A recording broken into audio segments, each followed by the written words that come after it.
চাচা, ছোট ভাইয়েরা সবার জন্য আমার আন্তরিক শুভেচ্ছা ও অভিনন্দন।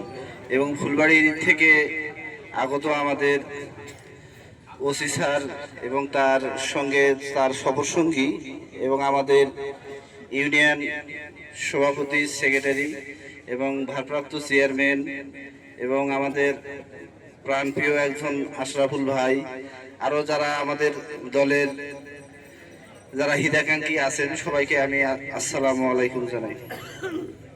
আসলে মাদক একটা মরণ ব্যাধি, এটা আমরা সবাই জানি, কিন্তু সবাই জেনেও আমরা জানি যে বিড়ি খেলে ক্যান্সার হয় এবং প্যাকেটের গায়েও লেখা থাকে সেটা, কিন্তু আমরা সেটা পড়েও দেখি যে বিড়ি খেলে ক্যান্সার হয়, এটা আমরা সবাই জানি। কিন্তু মাদক যে একটা মরণ ব্যাধি এটা আমরাও জানি, কিন্তু কয়জন আমরা সচেতন হই?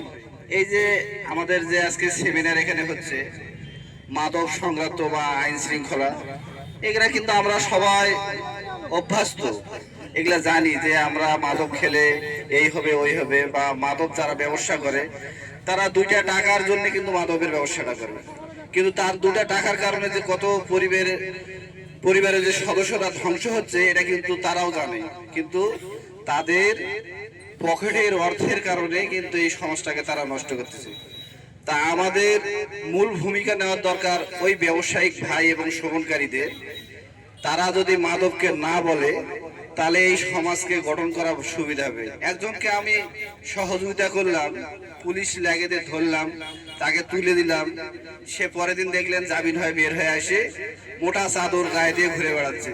ও আরো ভাব প্রকাশ করলো যে আমি গেছি আর আসছি, পুলিশ আমার কোনো কিছুই করতে পারে না। তা আমাদের দেশের কিছু আইন আছে কিন্তু প্রয়োগ নেই।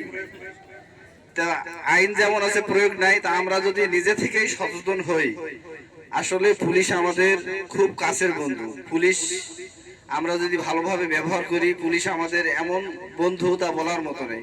আবার যদি খারাপ ভাবে ব্যবহার করি সেটাও কিন্তু খারাপ দেখা যায়।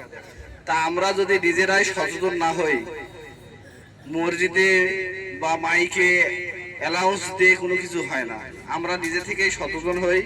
এই সমাজ আমাদের সন্তানেরা আমাদের, আজ আমার ভাই খাচ্ছে, কাল আমার চাচা খাচ্ছে, এই পরিবেশটা যাতে আমরা না করি যেখানে সেখানে দেখি তাস খেলে, টাকাতে জুয়া খেলতেছে, লুডো খেলতেছে।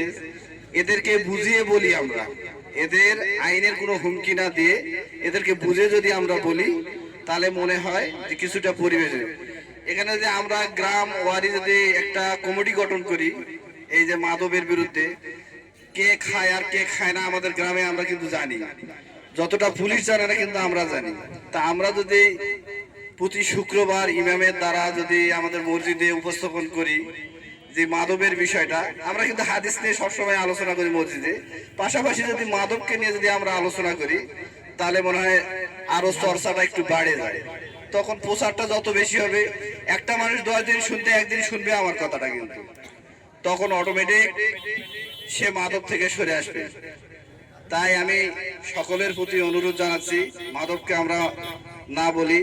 এক মাদক সেবনকারী এক পরিবারকে ধ্বংস করতে পারে, আমরা এটা জানি, কিন্তু আসুন আমরা সবাই বলি মাদককে না বলি, মাদককে দূরে ঠেলে দেই এবং যারা মাদক খাচ্ছে তাদেরকে বুঝিয়ে বলি মাদকের কাছ থেকে তাদের ফিরে নিয়ে আসি।